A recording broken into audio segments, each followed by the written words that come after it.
What we've done here is we're installing a new GPS site, and actually finding the site is really challenging because we have to trade off several different problems. So the first one is the ideal site for the geodetic survey would actually be right on top of this volcanic cone, which is called Urgi, and that site is actually several kilometres in that direction behind the camera. So obviously we can't put it up there because there's no road access, there's no way to get up there. So that's the first consideration, is actually the scientific ideal point of view. Second one is how we get there. This is the end of the road. This is as far as we can get. We also need good rock to drill into. So we fix these metal pins into rock, and most of the rocks around here are made of pumice, which is loose material. And this is what it looks like. These are small, loose, pebble-sized objects. They're very light, and if you put a pin in the middle, just shift around.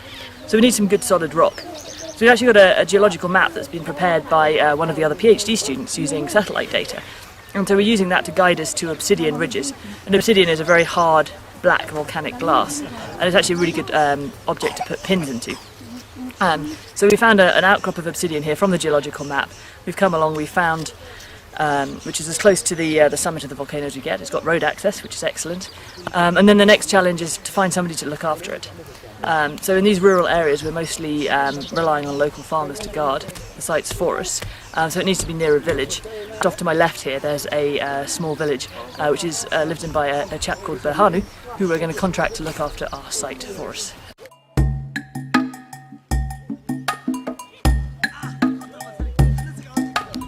We didn't have any other choice, but I'm not happy with the site because it's very near to the cliff, and the way we see it here, the lithologic unit which we have on top, the hard rock, is not very thick. There is soil underneath, so if there is expansion of the soil, and this might cause some sort of artificial movement, which is not caused by the deformation. So this is just a general worry, but we'll see. We don't have any other choice because it's full of soil. I mean, the whole surrounding is soily, and the best place which we found is this one. Okay.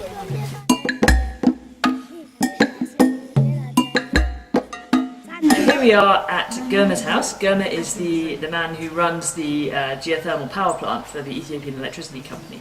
And it seems like a strange place to want to put a GPS site, given that we're quite far away from the volcano now. We're like 5 or 10 kilometres away from the volcano. So why do we want to put a GPS site somewhere where it's not moving? Well, the reason is East Africa is part of this Rift Valley system. It's a plate boundary between the Somali plate and the Nubian plate, they're called. And they're moving apart at a rate of about 6 millimetres a year. So when we take measurements on the volcano, we need to know what it's relative to. The whole of East Africa has got vertical motions moving up and down and horizontally, and we need to know what's zero for this volcano. So we need a site that's maybe 5 or 10 kilometres away. It's close enough that there's no big tectonic motions between here and the volcano, so we can treat this as zero.